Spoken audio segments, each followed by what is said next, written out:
Buenísimo. Bienvenido, un fuerte aplauso nuevamente. Gracias, gracias. Desde Londres, Inglaterra, nos acompaña y a continuación pues nos dará su conferencia. Los invito a que pongan atención y que absorban toda la información porque será de mucho aprendizaje. Muchas gracias, licenciado. Muchísimas gracias a ti. Y bueno, ahí estaba viendo un poco las vistas del salón. Solamente les voy a pedir a todos que regresen. Después van al baño, después hacen todo lo que necesitan. Pero tomémonos un poquito de tiempo, un poco de esta conversación que quisiera tener con ustedes, prestando atención y compartiendo. Obviamente, al no estar físicamente con ustedes en Guatemala, se me dificulta un montón, pero espero poder, con aquellas personas que están virtualmente, ver sus comentarios, escucharles y poder compartir con ustedes un poco. Les cuento que, primero que nada, son casi las 10 de la noche en Londres. Yo soy de Panamá, pero estoy trabajando en Londres por unos meses. Y bueno, así que como son las 10 de la noche y es jueves, puede ser que esto sea vodka. Yo no les prometo que sea agua, yo solamente les digo, puede ser que sea vodka. Quiero decirles que mientras escuchaba la conferencia de Juan José, me di cuenta de que la palabra retos va a ser una de esas palabras que va a ser absolutamente constante a lo largo de esta conferencia. Y me puse a pensar, sí, está muy bien que tengamos, que digamos retos o que hablemos de retos, pero creo que es mucho más importante que hablemos de cambio. Y solo quiero confirmar que en efecto se puede ver mi presentación. Muy bien, gracias. Y quiero que conversemos sobre, cada vez que ustedes escuchen la palabra reto, quiero que ustedes piensen en cambio. Entonces, cada reto propone un cambio. Y es que hay algo muy, muy interesante que espero que todos nos demos cuenta, que es que los que éramos antes ya no somos los mismos de siempre. Y no somos los mismos de siempre por muchas cosas. No estoy hablando ni siquiera de pandemia, no estoy hablando de nada de esas cosas que han pasado en los últimos 2 años. Estoy hablando de la vida misma. Estoy hablando de la tecnología, estoy hablando de cómo hemos ido evolucionando las personas, nuestras culturas.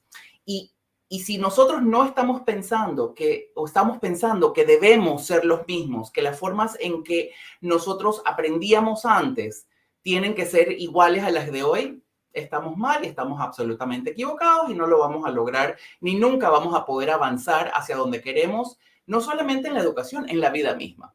Entonces, partamos de la premisa de que absolutamente todo lo que nosotros conocemos o conocíamos y hemos conocido sigue evolucionando y va a seguir evolucionando siempre. Yo quiero que veamos y revisemos un poco cuáles son las realidades del día de hoy.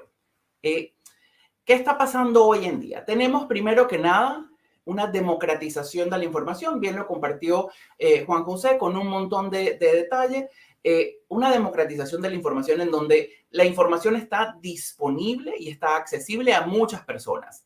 Y alguien comentaba hace un rato en el público, preguntaba, bueno, aquellas personas quizás de bajos recursos, a veces uno se sorprendería de que no necesariamente cuando hablamos de la información que está disponible, no solamente estamos hablando de un dispositivo celular, no solamente estamos hablando de una computadora o de una tablet, estamos hablando de que la información está ahí. La información está ahí y de alguna manera permea de la tecnología a la cultura. Y al permear de la tecnología a la cultura hay mucha más información. Entonces, el mundo, con esa información democratizada, con esa información de mayor acceso, también sigue cambiando y evolucionando rápidamente. Lo que estaba absolutamente innovador o lo que era absolutamente innovador ayer, probablemente hoy todavía ya hayan 3 competidores o 3 o 4 que estén haciendo lo mismo. Otra cosa que si vemos qué está pasando hoy desde el punto de vista de los estudiantes, nos damos cuenta de que uno se distrae mucho más fácilmente, son aprendices sociales. Los estudiantes ya no son tan individuales en su forma de aprender. Entonces, tenemos que comenzar a entender cómo integrarlos para que aprendan de forma social. tienen un apetito enorme por el conocimiento. Y de hecho, para aquellos de ustedes que tienen hijos, estoy seguro que sus hijos de cualquier edad que tengan, probablemente lo primero que hacen cuando no entienden algo, están teniendo una conversación interesante y se enfrentan ante una duda, lo que hacen es buscar su dispositivo móvil y buscar en cualquier buscador, decir, bueno, cómo se hace, quién fue Panchamanchá o cómo se sube el Kilimanjaro. Entonces, eso hace que ese apetito de la información, al tener la información tan disponible, tengamos un apetito mucho mayor. Estos estudiantes tengan un apetito mayor por el conocimiento. Luego, están en constante movimiento. No estoy solamente hablando de movimiento físico, estoy hablando de movimiento intelectual, de movimiento social. Entonces, los estudiantes de hoy están en constante movimiento.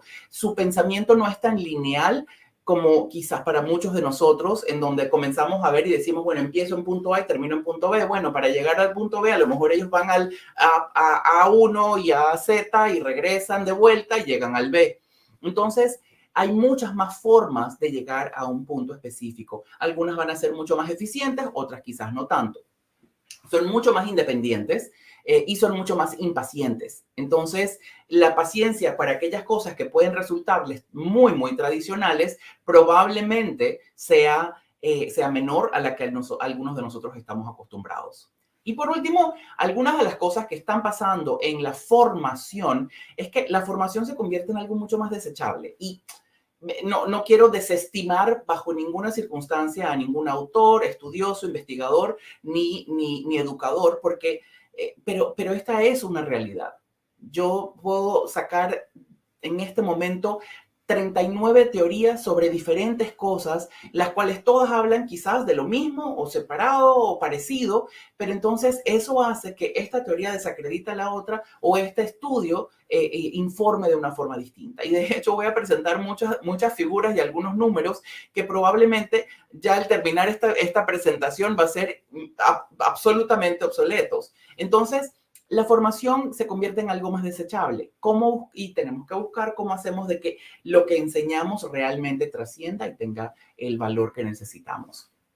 La formación hoy día, si no lo estamos viendo ya, tiene que estar mucho más centrada en el estudiante, tiene que estar y tiene que servir a las necesidades de los empleadores. Si no está haciendo esas dos cosas, entonces estamos enseñando desde un punto de vista egoísta. Estoy enseñando lo que yo quiero enseñar. Y la pregunta es, ¿de qué me sirve que la gente aprenda lo que yo quiero enseñarles? La gente tiene que aprender lo que ellos quieren aprender y tienen que aprender lo que les va a servir como herramientas para su futuro.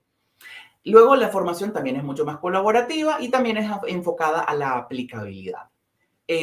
Yo creo que cuando conversamos con el equipo del INTECAP con respecto a esta conferencia, una de las cosas que fue interesante para mí y dije, quiero hablar sobre el álgebra. Yo hace más de 25, casi creo que 30 años me gradué del colegio y no ha habido un solo día de mi vida, bueno, voy a decir eso porque probablemente en alguna parte lo usé, pero no ha habido muchas partes de mi vida en donde he utilizado algunos conceptos. Estudié geometría analítica, estudié química, estudié un montón de cosas que hoy en día no necesariamente estoy utilizando directamente. Me sirven como conocimiento general, muy, muy chévere, pero no necesariamente me está aportando o me está ayudando a ser un mejor profesional en la rama en la que me desempeño. Entonces dije, nada, a veces también he sido profesor universitario a nivel de licenciatura y a nivel de maestrías y me doy cuenta de que las necesidades de los diferentes grupos son absolutamente distintas. Y quiero compartirles un poco sobre cómo esas necesidades hoy día también se ven reflejadas en números. Quiero empezar un poquito con el hecho de que el 66% de los jóvenes están dejando sus estudios. Por cierto, perdón porque no tengo la fuente de esta en particular, de esta información, pero se las puedo compartir. Pero el 66% de los jóvenes están dejando los trabajos cuando ya han tenido experiencias laborales. Y aquí nos damos cuenta, 66%, nos damos cuenta de que eso quiere decir que una vez que han podido darse cuenta de que aprenden más haciendo, de que llegan a un lugar y pueden absorber conocimiento a través de la práctica, Dicen, ¿para qué voy a seguir en la universidad? ¿Para qué voy a seguir en este estudio cuando aquí puedo aprender todo lo que necesito para seguir creciendo? Luego tenemos que el 25% de las personas graduadas no se sienten adecuadamente preparadas para el trabajo. Eso para mí fue absolutamente espeluznante. No parece un número escandaloso, pero 25% de las personas. Me gradué de la universidad, de mi instituto vocacional o de mi instituto técnico y no me siento preparado para lo que se supone que voy a trabajar. Entonces, quiere decir que le estamos fallando a ese 25% como formadores. Y luego tenemos que el 65% de los negocios está dispuesto a jugar un mayor papel en apoyar a las instituciones educativas. Y este número me pareció muy interesante porque ahí comenzamos a darnos cuenta de cuál es el papel que juegan las empresas en la educación. Y es que si no estamos educando para lo que las empresas necesitan, estamos haciendo, como dije, educando desde un punto de vista egoísta. Vámonos un poquito a entender también por qué estudia la gente. Yo me fui a buscar un estudio de Gallup que hizo hace unos cuantos años, pero que siento que tiene mucha relevancia aún todavía. Esta encuesta preguntaba sobre por qué llegar a la educación superior. Y eso dije, bueno, vamos a ver por qué estudia la gente, entendámoslo un poco, qué es lo que les motiva. El 58% de los estudiantes dicen, yo quiero graduarme o quiero estudiar para obtener un buen trabajo. Entonces nadie está diciendo, me quiero estudiar porque quiero aprender. No, quiero estudiar para poder tener un buen trabajo. El 60% ahora de los técnicos y vocacionales dicen lo mismo. Entonces, quiero tener un buen trabajo. Y el 72% de aquellas personas que buscan un posgrado dicen exactamente lo mismo, tener un buen trabajo. Entonces, partamos desde ese punto de vista. A ver, no estoy diciendo que todos estamos solamente estudiando porque queremos encontrar buenos trabajos. Sin embargo, es una gran mayoría, es un número importante, son números importantes de gente que dice, lo que yo quiero es aprender para poder ejercer algo de una forma tan buena que voy a poder recibir una remuneración absolutamente positiva. Entonces, allí nos damos cuenta de que tenemos algo importante que trabajar. Es más, les voy a dejar con esta pregunta, no les puedo ver, pero les quiero dejar esta pregunta a los que están allá y decir, ¿por qué estudiaron ustedes? Porque si así, a lo mejor hubiese yo estudiado, qué sé yo, algo que fuese muy orientado a mis habilidades artísticas, pero estudié para tener un trabajo interesante. Por supuesto, seguí estudiando porque me gustaba y me lo disfrutaba. Pero definitivamente les propongo esa pregunta a ustedes. ¿Por qué estudiaron? Y pónganse a reflexionar a ver cómo eso variaría en sus vidas o en las decisiones que han tomado, uno. Y dos, cómo eso puede modificar la forma en que ustedes ven a sus estudiantes y de esa manera modificar la forma en que ustedes están aterrizando el aprendizaje para ellos. Teniendo esto en cuenta, entonces, sabiendo de que la mayoría dice, ¿saben qué? Yo lo que quiero es un buen trabajo, veamos un poco de qué esperan los estudiantes de sus profesores. Esto fue un artículo de Lifehack en donde Casey, no puedo pronunciar el apellido, pero esta persona nos habla y dice, hicieron algunos análisis y de las cosas que esperan los estudiantes son primero clases interesantes y entretenidas. Esas clases en las cuales el educador o la educadora o la formadora llegan y se paran y voy a dictarles la clase y les voy a poner y les voy a decir la lección, son yo creo que bastante obsoletas y no ahorita, desde hace mucho tiempo. Creo que desde hace algunos años, algunos formadores pensamos que poner un video hacía que la clase fuese interactiva. Pero no, un poquito más adelante les voy a contar un poco de cuáles son aquellas cosas que realmente van a hacer nuestras clases interesantes y entretenidas.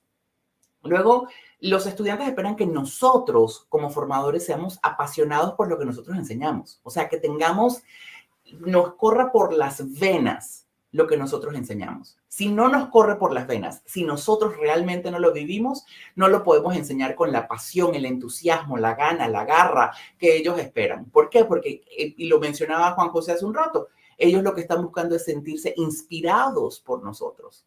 Entonces, esa inspiración va a venir de esa pasión que nosotros sintamos. Lo otro es que nuestros estudiantes están esperando que los ayudemos a aprender. No se trata de, y creo que en alguna parte, no sé si aquí o más adelante, pero tengo algo que la formación no puede ser un one size fits all o un solo tamaño le queda a todo el mundo. No, no es una chaqueta, no es una chumpa. Es educación y todos aprendemos a un ritmo diferente, todos aprendemos de una forma distinta. Entonces, lo que ese estudiante espera, y no estamos hablando de tratamientos especiales, lo que estamos es, tenemos que asegurarnos de que uno, estamos preparando nuestras clases para asegurar que estoy cubriendo todas las necesidades de los diferentes tipos de estudiantes que puedo tener en mi clase. Desde el que aprende súper rápido hasta el que aprende súper lento.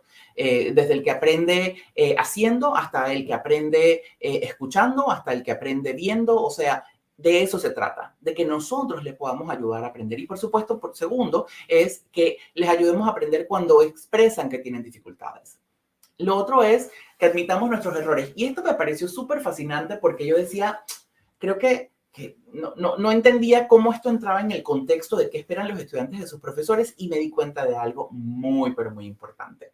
Y es que cuando a un profesor le falta humildad, el estudiante le pierde respeto y el estudiante deja de aprender. Y ahí me cayó absolutamente el 20 y dije, ya entendí por qué los estudiantes esperan que los profesores admitamos nuestros errores. Porque están realmente buscando, no que seamos iguales o que seamos amigos, no. Se trata de que realmente nosotros seamos auténticos, de que nosotros demostremos que si cometo un error, lo admito. Porque no se trata de superioridad. En el momento en que yo me creo superior a mi estudiante, ese es el momento en que yo dejo de aprender y ese es el momento en que mi estudiante me pierde respeto y ese es el momento en que ellos dejan de aprender.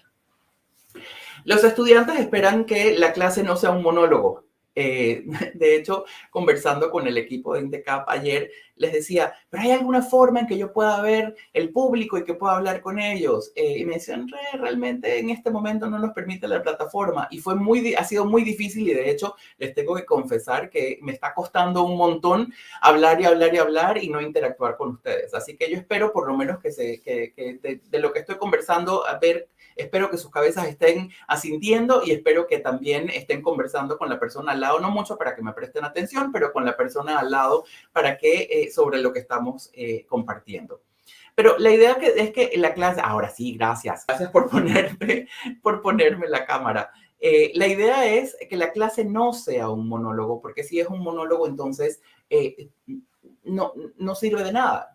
Necesitamos que haya interacción. El estudiante espera que lo respetemos.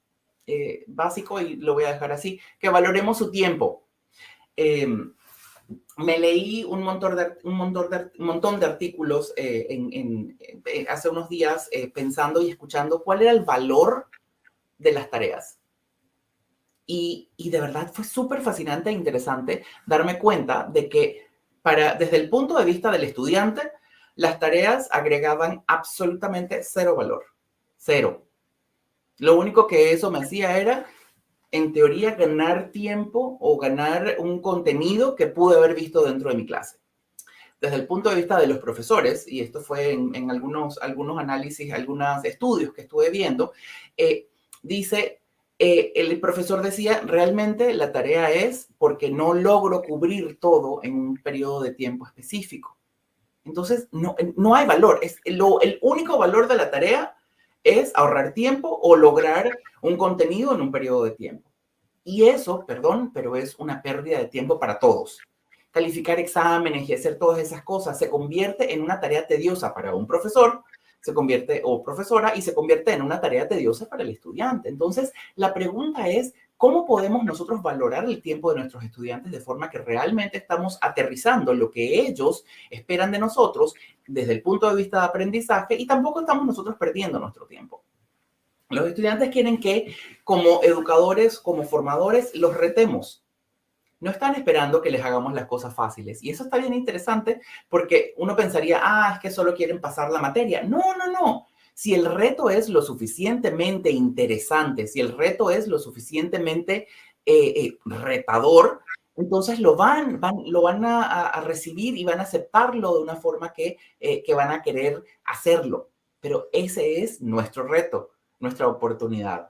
Lo otro es, ellos quieren que los reconozcamos, que les demos el valor al tiempo, al esfuerzo que ellos involucran en lo que hacen. Y por último, y creo que esta es para mí de todas las cosas que he podido observar en mi experiencia y que he podido leer y aprender a lo largo de los años, es los estudiantes quieren que nosotros entendamos el mundo en el que viven. Si ellos están viviendo en el 2022 y nosotros seguimos viviendo en 1998, entonces no estamos ni hablando el mismo idioma. Y ojo, porque puede ser que esté en 1998 y medio, porque yo sí uso internet o uso Zoom, y creo que nos hace falta más que eso para poder realmente entender el mundo en el que vivimos. Aquí me voy a permitir hacer un paréntesis para conversarles de que creo que he identificado algo que ha sido muy interesante. Todas las generaciones tienen la misma perspectiva de la generación anterior. Ya están obsoletos, no entienden. Y las generaciones anteriores tienen la misma perspectiva de las nuevas generaciones. ¿Qué dicen? No, es que los muchachos de hoy en día quieren todo la. Y allí es donde tenemos la gran brecha generacional. Cuando no realmente estamos buscando entender el mundo en el que vive la generación anterior, la generación que sigue, sino que lo único que hacemos es decir, la mía es mejor que la tuya. Y eso es todo, ahí nos quedamos y es que la mía es mejor que la tuya, porque en mis tiempos se jugaban canicas afuera en la calle, hoy están todos pegados con el celular. ¿De qué me sirve eso? ¿De qué le sirve eso a ese estudiante o a esa persona con la que estoy conversando? Entonces, entender el mundo en que el estudiante vive hoy en día y en el que va a vivir se convierte en algo clave para ser mejores profesores, en mejores formadores para nuestros estudiantes.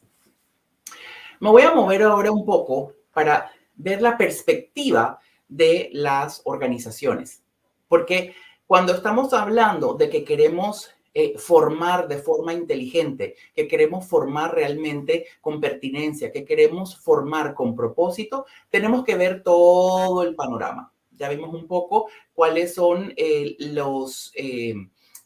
quizás el punto de vista de lo que está pasando en el mundo. Estamos viendo el punto de vista de los estudiantes, ahora veamos el punto de vista del empleador. Cuando vemos qué esperan los empleadores. A mí esto también me pareció fascinante y esto es un compendio de muchos artículos y de muchos estudios que a lo largo del tiempo he podido ir viendo. Y me doy cuenta de que los empleadores buscan primero que nada que sus colaboradores o que las personas con las que van a trabajar sepan comunicarse correctamente. Tan fácil, básico como eso. No hay, de hecho, si se dan cuenta, no hay nada que se le dispare de allí. Es comunicación básica y simple. Y cuando estamos hablando de comunicación, no estamos hablando solamente de que puedan expresarse, sino de que realmente lo hagan en una forma que sea entendible y en una forma que tenga inclusive criterio y sustancia. Luego tenemos las habilidades interpersonales. Tan sencillo como eso. Y a veces uno dice, no, lo que pasa es que yo vengo más graduado que un termómetro y por eso las demás cosas no importan. No. Las empresas necesitan que tengamos, porque de nada sirve que una persona venga con todo el conocimiento de un área, pero si no tiene las habilidades interpersonales, definitivamente no va a lograr que el área funcione de forma exitosa, especialmente si va a tener personas a su cargo o si tiene compañeros de trabajo o si tiene jefes arriba, que ese va a ser el caso de todos los que trabajamos. Siempre tenemos algunos de esos.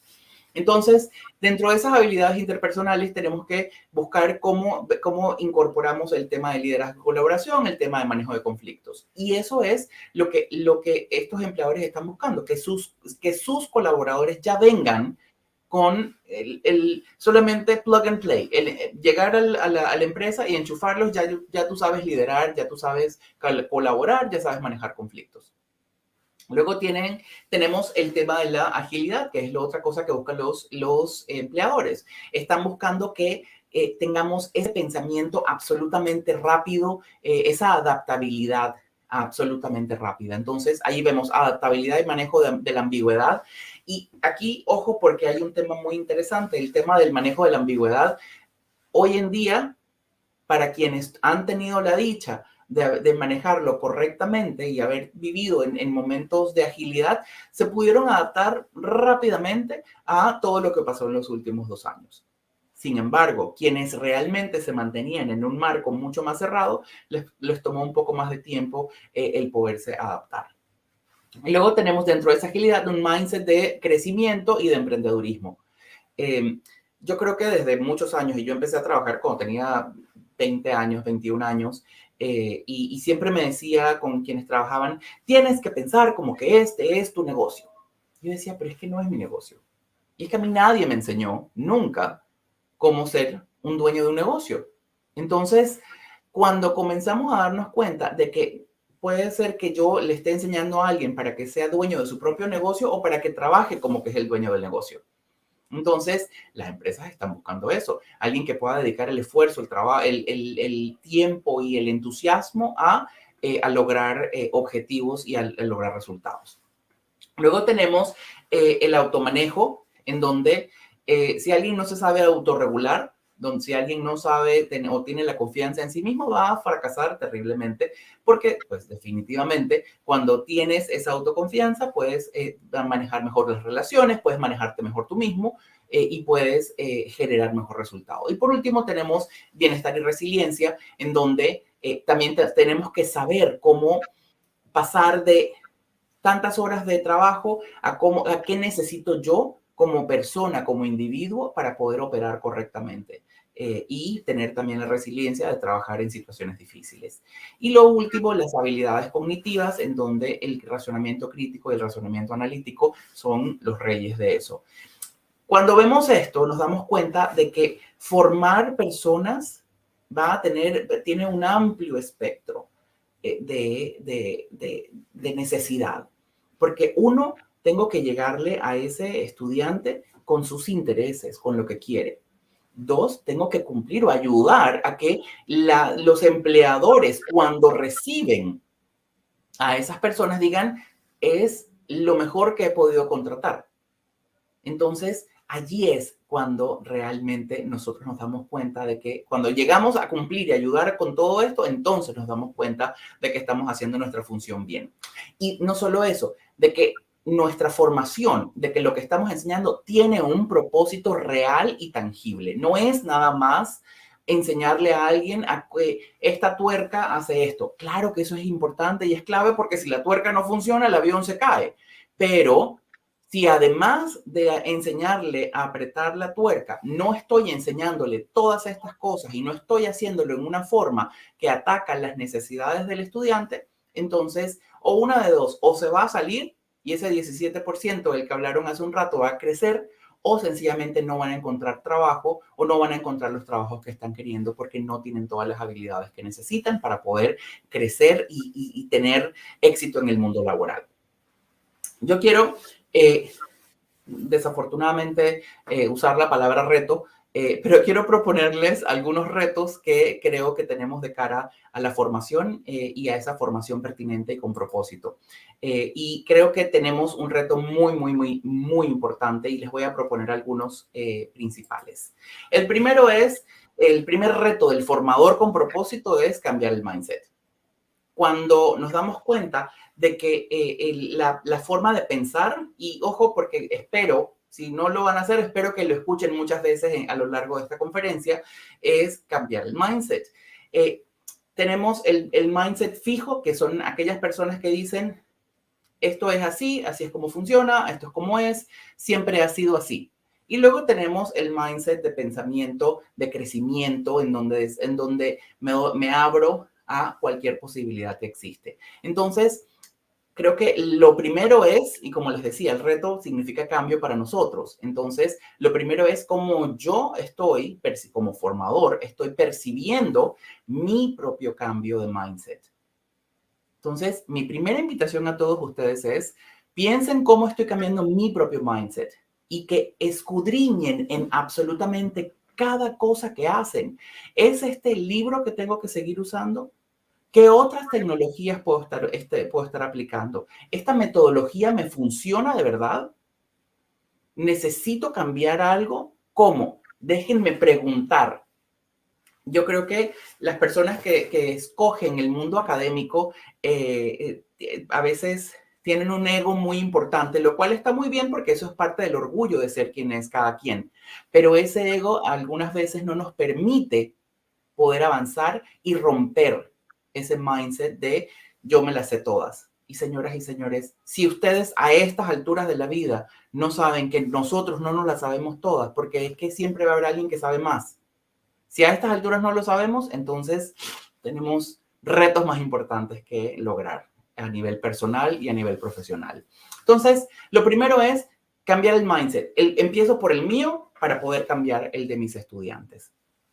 El reto número 2 que quiero comentarles en este día de ese reto del formador con propósito es el enfoque en el estudiante.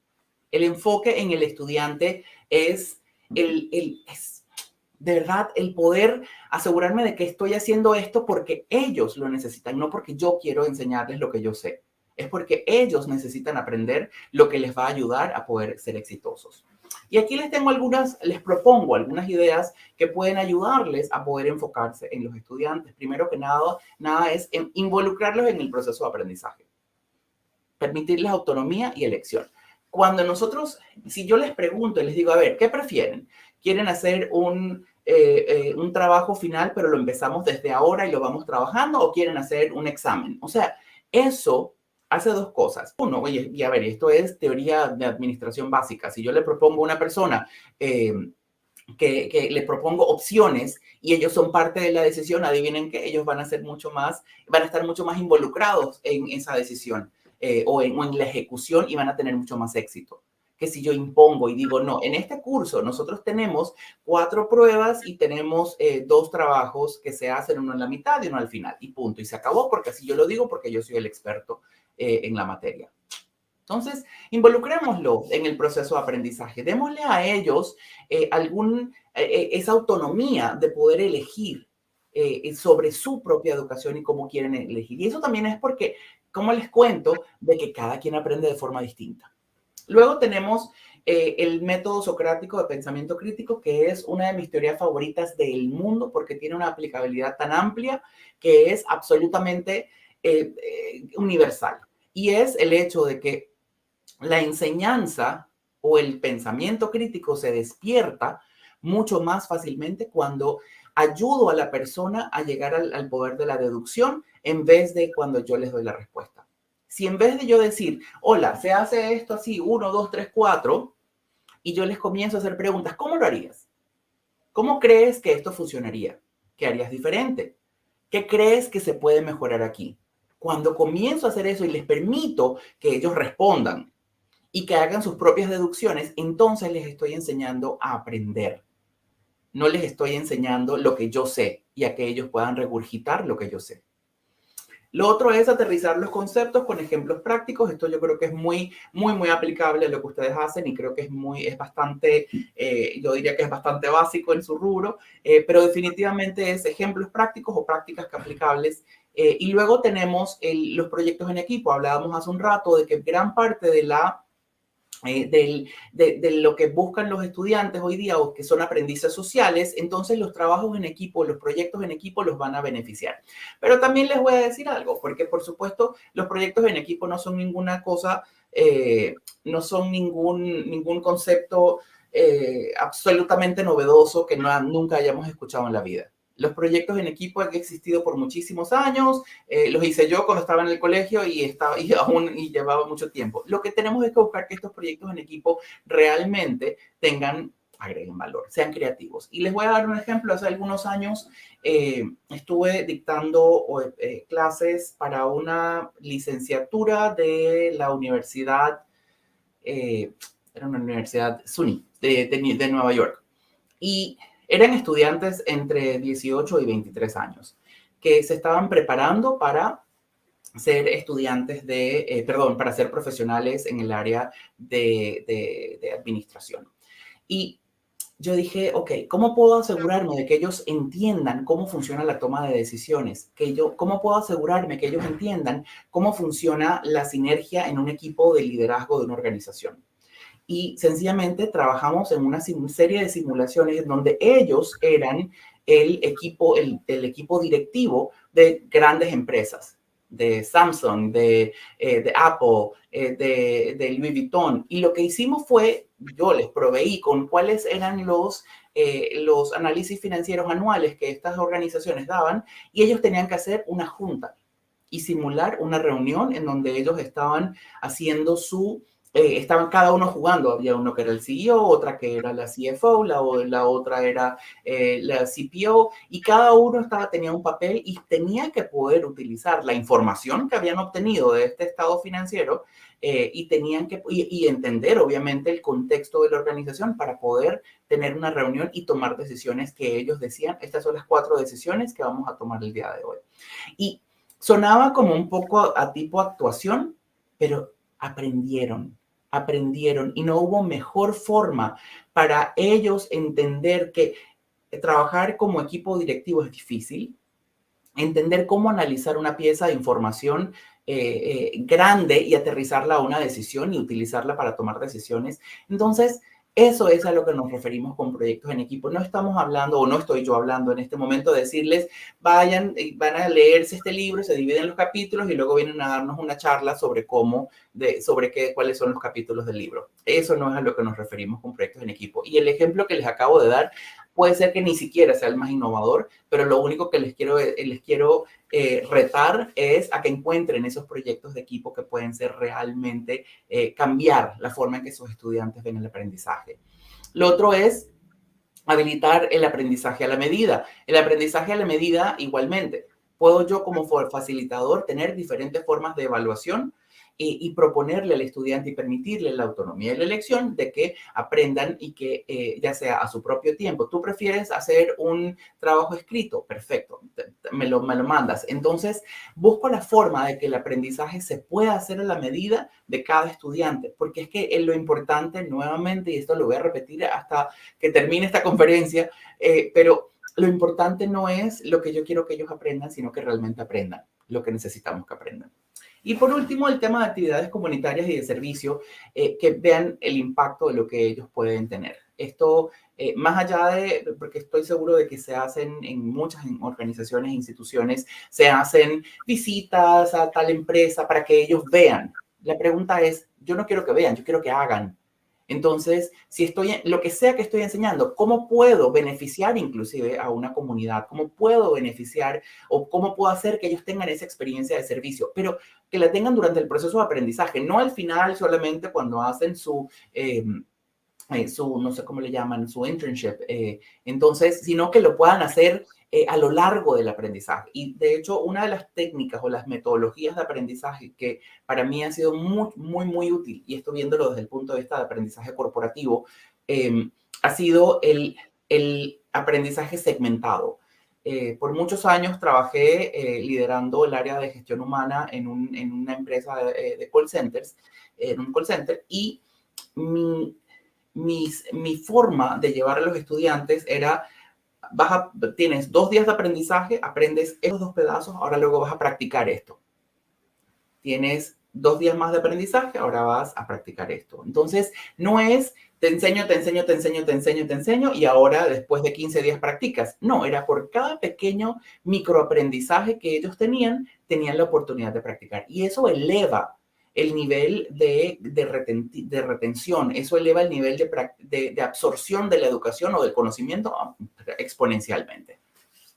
Bien, entonces, quiero comentarles un poco más sobre en este tema específicamente del enfoque en el estudiante. No se crean que yo me lo inventé todo, pero hay unos autores liderado por Plaqué, que tiene el tema de, no sé cómo decir, el Powerful Learning Environment in Vocational Education, que es el ambiente de aprendizaje poderoso en la educación vocacional. Y es una educación centrada en el estudiante, absolutamente centrada en el estudiante, en donde lo primero, esto quizás resume muchísimo lo que mencionaba hace un rato. Tenemos el tema de el aprendizaje apoyado y adaptativo. Tenemos las competencias clave, que estamos hablando de la autorregulación, la colaboración, la resolución de conflictos. Tenemos la parte de que tengamos tareas de aprendizaje que sean auténticas y que realmente propongan retos para el estudiante. Y por último, y que creo que esto es algo que encierra muchísimo y que se convierte en algo poderosamente importante, es que la comunidad educativa sea un área, un ambiente positivo y seguro para el estudiante, que se sienta que no hay pregunta que no se puede hacer, que sus formadores, que sus maestros, sus profesores realmente se importen y se preocupen no porque pasen la clase, sino que se preocupen porque aprendan y que se sientan ellos como estudiantes responsables de su aprendizaje, a la vez que saben de que sus profesores están allí para poder facilitar y para poder abrir la puerta a ese aprendizaje que ellos están buscando. Bien, tengo un último reto que quiero proponerles y es el reto número 3, que es del formador con propósito, que es conectar el conocimiento con el mundo. Y creo y espero que esto sea el mensaje más poderoso que les pueda dejar a ustedes el día de hoy, que es, primero que nada, manténganse actualizados. Cuando estamos hablando de mantenernos actualizados, y aquí se los digo, no solamente se trata de esto que estamos haciendo en este foro, es realmente entender nuestro entorno, el entorno en el que se manejan nuestros estudiantes, qué está ocurriendo alrededor en el mundo laboral. De verdad, es muy, muy importante mantenernos actualizados. Luego tenemos trabaja en lo que enseñas. Y aquí también les voy a comentar algo porque me fue muy interesante. Yo siempre he trabajado en recursos humanos y me es muy fácil enseñar recursos humanos. Pero también trabajo en hotelería. Y resulta que una de las cosas más difíciles que he tenido que hacer es, si mi equipo de trabajo tiene que enseñarle a otras personas a cómo hacer una cama, cómo servir una mesa, cómo hacer un trago y cómo, qué sé yo, hacer un platillo para nuestros huéspedes y nuestros visitantes, yo tuve que aprender lo mismo. Yo también me tuve que meter allí a aprenderlo, porque es que si yo no sé cómo se hace, con qué cara, cómo les voy a decir. Y esto no se trata solamente de habérmelo aprendido. Yo no soy tampoco el más experto, pero sé cómo funciona. ¿Y saben qué? Por lo menos, ahorita estoy sentado en uno de nuestros hoteles en Londres y yo por lo menos 2-3 meses, voy y me meto a hacer todas estas cosas. Cada vez que visito una de nuestras propiedades, me siento con la persona responsable por habitaciones y le digo, ¿sabes qué? Quiero hacer un cuarto contigo. Entonces, pero lo hago yo para aprender de esa persona, no enseñándole, por el contrario, y tampoco soy un experto, pero hago el cuarto y le digo, ahora dime qué hice mal. ¿Por qué? Porque cuando trabajas en lo que enseñas, aprendes constantemente. Lo otro es conectar con otros en la industria. Perdón, quiero decirles algo con lo que trabajas, en lo que enseñas. No se trata de prestigio, se trata de aprendizaje constante. Conecta con otros en la industria. Es importantísimo poder tener esos accesos a otras personas. ¿Qué están haciendo otros en la industria? ¿Cómo están llevando este proceso? ¿Cómo están innovando en esta organización? Tocarle la puerta a gente, decir, hola, ¿qué tal? ¿Sabes qué? Yo soy un formador en esta área. ¿Cómo ustedes están, qué están haciendo? Cuéntenme, permítanme conocer y entender lo que están haciendo. Eso nos va a hacer muchos mejores formadores porque vamos a poder entender lo que está pasando a nuestro alrededor. Hay y esta me encanta, la verdad no la había leído en ningún lado, pero se me ocurrió y dije, esto me gusta. Ve a una entrevista de trabajo. Si ustedes no están yendo hoy día a una entrevista de trabajo, no saben lo que está pasando con sus estudiantes. No tienen la menor idea. No tenemos la menor idea de lo que está pasando a nuestros estudiantes. ¿Qué le están preguntando? ¿Por qué se lo están preguntando? ¿Para qué se tienen que preparar? Y no estoy hablando solamente para entender el proceso de la entrevista, sino para entender a qué mercado laboral se están enfrentando. Entonces, eso me va a ayudar a preparar mejor a mi estudiante. Y por último, y esto es ya creo que mucho más general, es sálganse del guión. Sálganse del guión cuando el aprendizaje valga la pena. Si yo tengo una lección preparada que va de la P a la PA, pero si me vale la pena poder también compartirles y decirle esto, esto y esto y esto en el medio, en el principio o al final, esto les va a ser mucho más útil que la P y la PA que tenía preparada. Y nada, yo les quiero decir algo. Espero de verdad que no haya sido, les veo las caras muy serias todavía, entonces espero que no haya sido tan pesado el haber compartido con ustedes este tiempo, pero solamente les quiero decir que cuando todo falle, recuerda que no se trata de ti, ni del contenido, ni de lo que enseñas, sino que se trata de prepararlos a ellos para el mundo. Les agradezco muchísimo este tiempo y haberme permitido compartir esto con ustedes. Estoy seguro que tienen algunas preguntas, así que me encantará escucharlas. Muchas gracias, licenciado Julio, por información tan valiosa. Los retos creo que todos los vamos a implementar. Me pareció muy interesante el tema de que creo que cada persona cuando hace lo que le gusta, lo hace con pasión. Al igual que cuando ustedes como instructores están con sus alumnos, estoy segura. Y eso que tú mencionabas, el sentirlo en las venas es muy importante para transmitírselo a los estudiantes. Tenemos algunas preguntas, licenciado, que quiero compartir.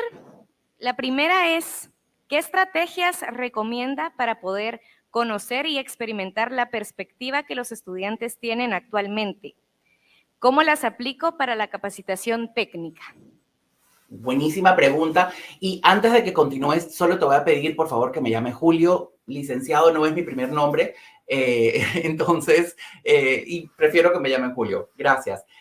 Yo creo que la estrategia más fácil es habla con tus estudiantes, pregúntales qué les interesa, qué está pasando en sus mundos. Y aquí, inclusive, me voy a ir a la pregunta que alguien hizo hace un rato, que tenía que ver con personas que no tienen ciertos privilegios. Así vamos a poder entender inclusive cuáles son la situación que están viviendo nuestros estudiantes. Entonces, es absolutamente simple y sencillo. Pregúntenle a sus estudiantes. No hay algo mágico ni muy estudiado. No, no, no.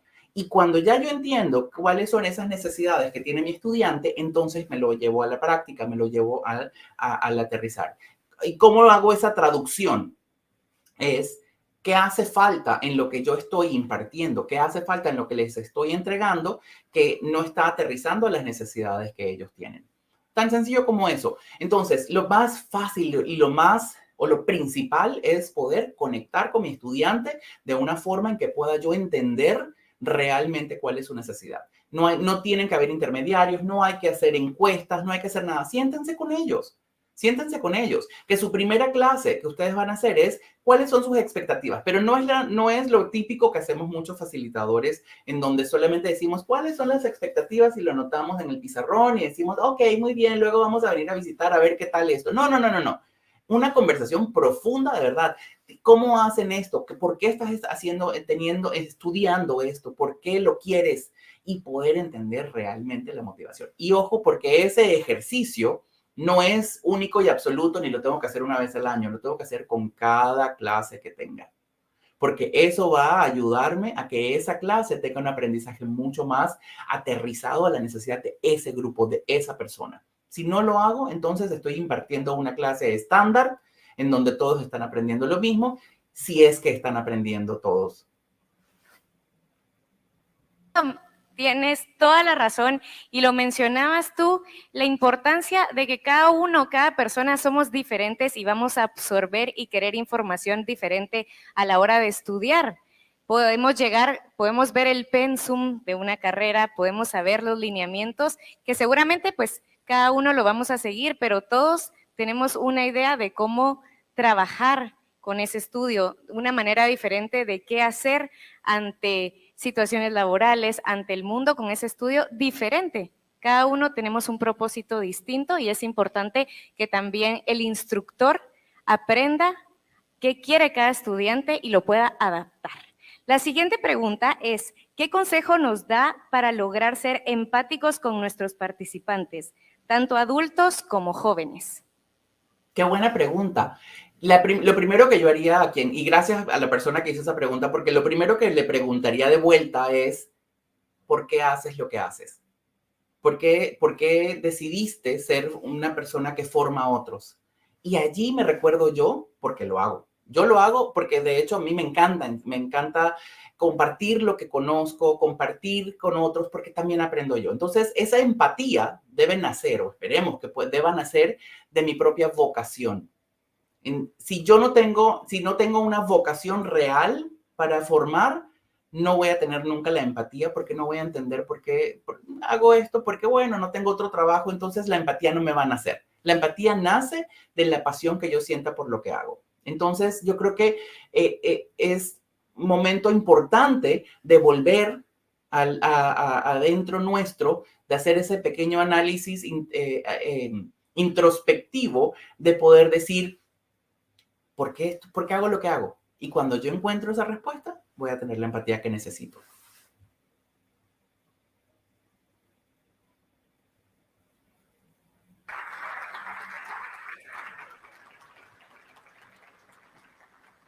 Queremos agradecerte por tu tiempo, por los consejos, el aprendizaje que tuvimos, y de parte del INTECAP te enviaremos en un futuro este agradecimiento que podrás ver en cámara por toda esta enseñanza que impartiste el día de hoy. Así que muchísimas gracias. Muchísimas gracias. Ahí me lo mandan, o si no, me mandan a traer para que yo lo vaya a recoger.